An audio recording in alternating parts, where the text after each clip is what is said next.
A'udzubillahi minasyaitonirrajim. Bismillahirrahmanirrahim. Assalamualaikum warahmatullahi wabarakatuh.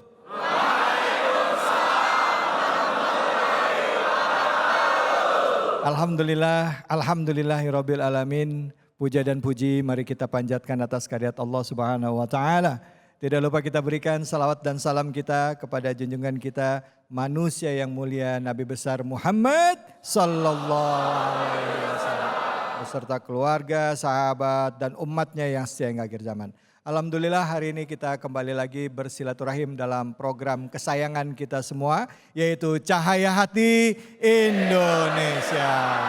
Dan hari ini tentunya juga menjadi hari yang istimewa karena Cahaya Hati Indonesia kali ini hadir di kota Jakarta, tepatnya di Kodam Jaya. Luar biasa, ini Masya Allah hadir di hadapan para prajurit ya dan juga perwira di Kodam Jaya dan juga ibu-ibunya juga hadir di sini. Tentunya ini juga dalam rangka untuk menambah keimanan. Amin ya robbal alamin.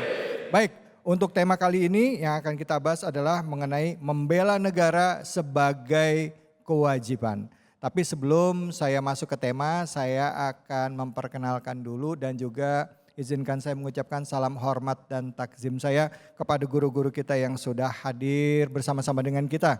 Beliau adalah Ketua NU DKI Jakarta, Kiai Haji Samsul Ma'arif. Assalamualaikum warahmatullahi wabarakatuh, Kiai. Waalaikumsalam warahmatullahi wabarakatuh. Masya Allah, kalau saya menyebutin Kiai ini tidak hanya Ketua NU, tapi juga Wakil Ketua Umum MUI DKI Jakarta ya Kiai ya. Luar biasa, banyak ini datanya. Tugas Iya. bela negara itu. Bela negara, betul pas bahasanya. Terima kasih banyak Kiai Samsul Ma'arif sudah hadir di sini. Di samping beliau hadir guru kita Al-Mukarram Ustadz Erik Yusuf. Assalamualaikum warahmatullahi wabarakatuh Ustadz. Waalaikumsalam warahmatullahi wabarakatuh. Masya Allah, kalau ngelihat Ustadz Erik Yusuf ini Pak ya, bawaannya tenang gitu ya, santai. Kebetulan juga beliau ini ketua di MUI ya Ustadz ya. Wakil Ketua Lembaga Seni Budaya dan Peradaban Islam di MUI. Masya Allah, di Majelis Ulama Indonesia. Luar biasa ini guru-guru kita. Terima kasih sudah meluangkan waktunya di sini. Dan di samping beliau hadir yang paling cantik dari 3 orang ini. Assalamualaikum warahmatullahi wabarakatuh Ustazah Nevi Hilya. Waalaikumsalam warahmatullahi wabarakatuh Mas David. Bagaimana kabar, sehat? Alhamdulillah. Alhamdulillah ya Allah. Seneng banget Ustazah ngeluangin waktu datang hari ini Ustazah. Alhamdulillah sama-sama Mas David. Temanya kali ini tentang bela negara sebagai kewajiban Ustazah. Iya, harusnya saya yang dibela ya sebagai wanita. Tapi ini juga perlu karena kita perlu juga sudut pandang dari kaum perempuan, ya kan? Begitu. Baik, sebelum kita masuk ke dalam tema, saya akan ajak kita semua untuk menyaksikan terlebih dahulu tayangan berikut ini. Bela negara merupakan sikap yang harus dimiliki sebagai wujud pelaksanaan hak dan kewajiban sebagai warga negara Indonesia yang baik. Namun, di dalam agama Islam, bela negara tidak dijelaskan secara tekstual, tetapi ada perintah jihad yaitu mengarahkan segala kemampuan dan kekuatan untuk memerangi musuh. Bela negara merupakan hal yang bukan sunnah lagi, tetapi fardu ain. Rasulullah SAW bersabda pada hari pembebasan Mekah, tidak ada lagi hijrah, akan tetapi yang tetap ada adalah jihad dan niat. Maka jika kalian diperintahkan untuk berangkat berperang, berangkatlah. Maka dari itu, marilah kita pupuk semangat bela negara kita dari sekarang dengan landasan iman, Islam, dan ihsan agar kita membela negara dengan tetap di jalan Allah Subhanahu wa taala dan diniatkan karena Allah Subhanahu wa taala. Masya Allah, saya jadi ingat ada lagu Yalal Waton, Yalal Waton, Yalal Waton. Gimana? Hubbul waton minal iman. Wala takun minal hirman. Inhadhu ahlal waton. Ayo. Benar ya, hubbul waton minal iman. Nah, sebelum ke Kiai izinkan saya dulu untuk berikan kesempatan kepada yang hadir di sini untuk bertanya. Ada yang mau bertanya? Silakan. Ya, silakan Pak. Ya. Nama dan langsung pertanyaannya Bapak. Assalamualaikum warahmatullahi wabarakatuh. Waalaikumsalam warahmatullahi wabarakatuh. Sebelumnya kami memperkenalkan diri. Nama kami Letnan 2 Aranud Dadang Purnama Saputra dari Resimen Aranud 1 Paletehan. Mohon izin kami ada satu pertanyaan terkait sebagai kami seorang prajurit yang memiliki kewajiban untuk membela negara di paling depan.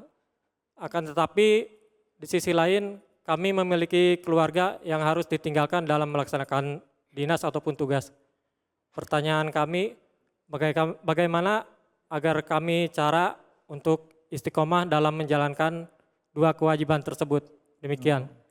Terima kasih. Assalamualaikum warahmatullahi wabarakatuh. Waalaikumsalam warahmatullahi wabarakatuh. Sebagai kepala keluarga wajib menjaga keluarga, tapi sebagai tentara, sebagai prajurit juga wajib untuk menjaga negara, ya kan gitu. Nah, gimana nih Ustadz supaya kita benar-benar bisa amanah dan istiqomah dengan dua kewajiban tersebut? Silakan Ustadz Fadl. Assalamualaikum warahmatullahi wabarakatuh. Waalaikumsalam warahmatullahi wabarakatuh.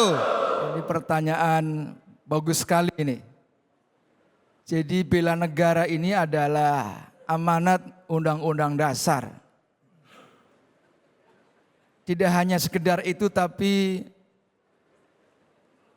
Madinah Charter atau Konstitusi Madinah atau Piagam Madinah dalam bahasa sejarah populer dengan Mitsaqul Madinah, sebuah perjanjian Nabi bersama masyarakat Madinah pada waktu itu yang terdiri dari banyak suku, termasuk orang-orang yang berbeda keyakinan dengan orang Yahudi, itu semua sepakat membuat sebuah perjanjian yang isinya adalah mereka harus saling menjaga dari serangan yang datang dari luar. Jadi sama-sama punya kewajiban bela, kalau boleh dikatakan negara, ya bela negara. Cuma pada waktu itu belum ada istilah negara.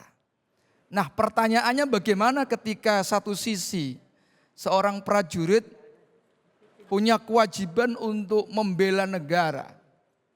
Di samping atau di sisi yang lain juga punya kewajiban untuk ngurusi keluarga. Nah, ketika ada dua kewajiban, mana yang harus didahulukan, maka yang harus diambil adalah kewajiban yang punya kepentingan yang lebih besar. Tentu sebagai lembaga institusi negara seperti lembaga ketentaraan, seseorang ditugasi untuk melakukan tugas perang misalnya, tapi tetap negara ini harus menjamin hak-hak sebagai warga negara. Kan tidak perang terus ya, masa perang terus.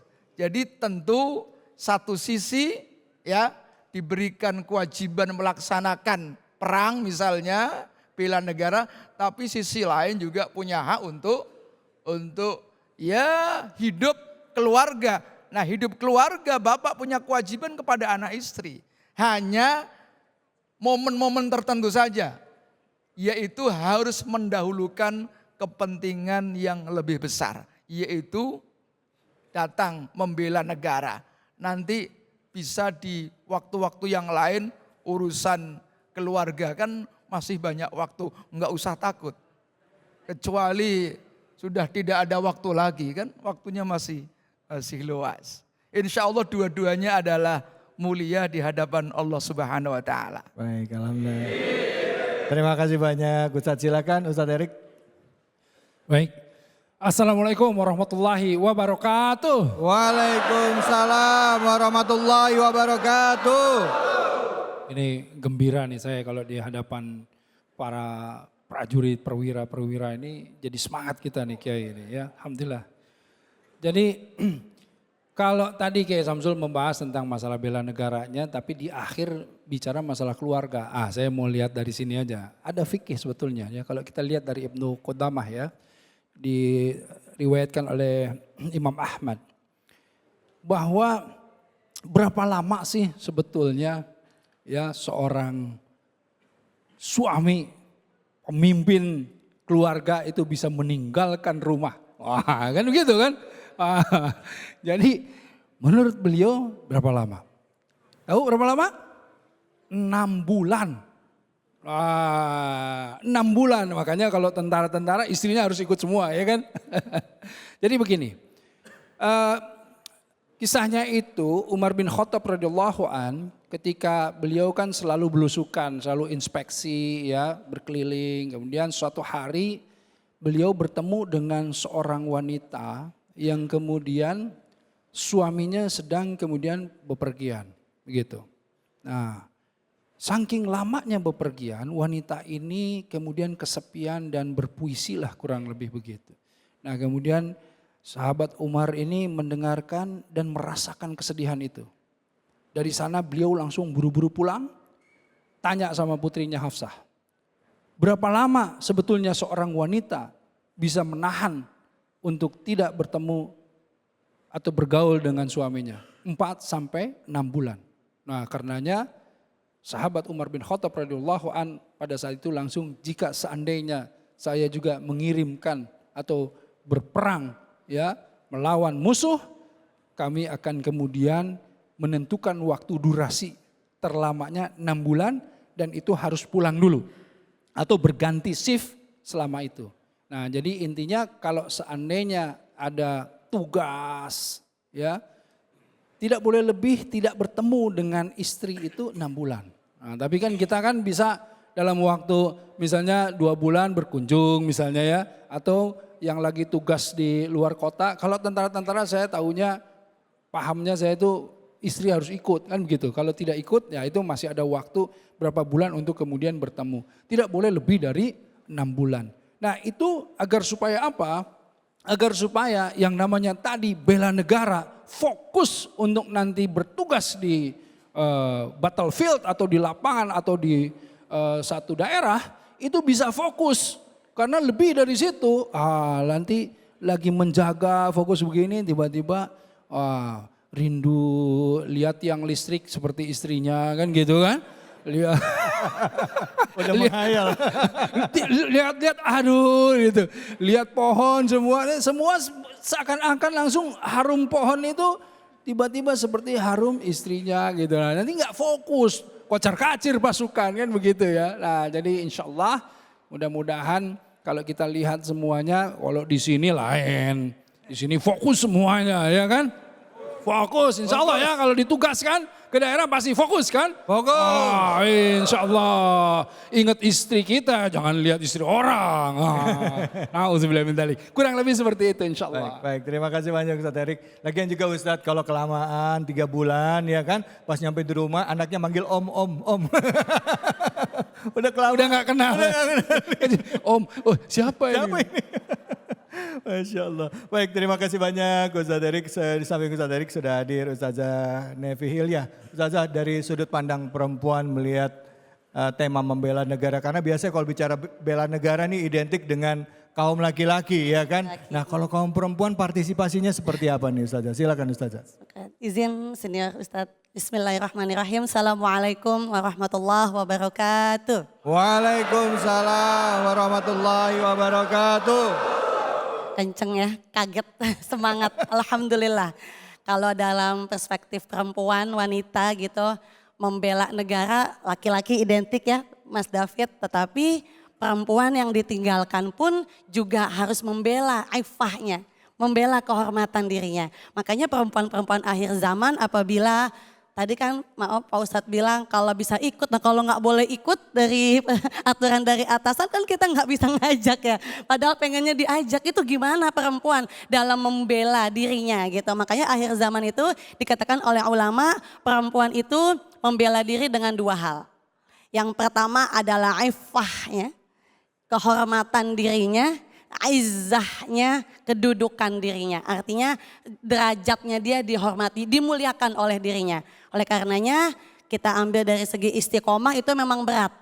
Ulama mengatakan al istiqomah khairun min alfi karomah. Gitu ya kalau nggak salah.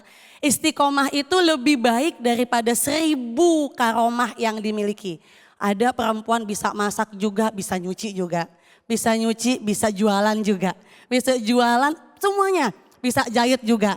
Tapi ada perempuan yang bisa masak nggak bisa nyuci. Yang bisa nyuci nggak bisa jahit. Yang bisa jahit nggak bisa dandan gitu. Tetapi kalau kita sudah istiqomah dengan apa? Bertekad dengan lisannya mempertahankan kalimat syahadat, iffahnya dijaga. Istiqomah dengan hatinya, niat yang benar, yang jujur untuk menjaga kehormatan suaminya. Saat suami lagi pergi untuk membela negara. Karena perempuan banyak yang dijaga. Jaga kehormatan suaminya, jaga kehormatan keluarga suaminya, jaga kehormatan dirinya. Yang ketiga adalah istiqomah dengan jawarih. Dengan anggota tubuhnya selalu mempertahankan untuk tetap taat dalam syariat-syariat Allah. Jadi memang gak gampang Mas David kalau misalnya kita punya suami gitu yang long distance kayaknya gitu. Berat lebih 2 kali lipat lebih berat dan mudho'afah lipat ganda juga pahalanya. Karena memang susah untuk menjaga diri daripada mengendalikan syahwatnya. Makanya Nabi setelah pulang perang Nabi bilang sama sahabat, roja'na min jihadil asghar ila jihadil akbar. Kan begitu. Nabi habis pulang perang Mas David masih berdarah-darah, masih capek. Nabi ngomong sama sahabatnya, wahai sahabatku kita baru pulang dari jihad kecil menuju jihad yang besar. Sahabat bertanya, apa ada yang lebih besar daripada jihad dengan nyawa, dengan darah berkucuran, masih dengan peluh-peluh keringat capeknya gitu jihad? Kata Nabi ada, lebih besar daripada jihad membela negara dengan nyawa, yang itu adalah jihadun nafsi. Berjihad membela hawa nafsu kita. Itu sih yang dipertahankan. Jadinya mudah-mudahan tetap istiqomah dalam menjaga iffah dan izzahnya dalam sudut pandang wanita. Kurang lebih seperti itu. Terima Allah kasih Ta'ala banyak. wa Rasuluh a'lam. Masya Allah, terima kasih banyak Ustazah Nelvi. Nanti kita insya Allah akan lanjut lagi bahasannya ya. Guru-guru kita nanti akan mengkaji tema ini tentang membela negara sebagai kewajiban. Dan juga membela negara bisa jadi ibadah juga ya Ustadz ya. Bisa jadi ibadah juga. Jadi jangan kemana-mana, tetaplah di sini. Di Cahaya Hati Indonesia.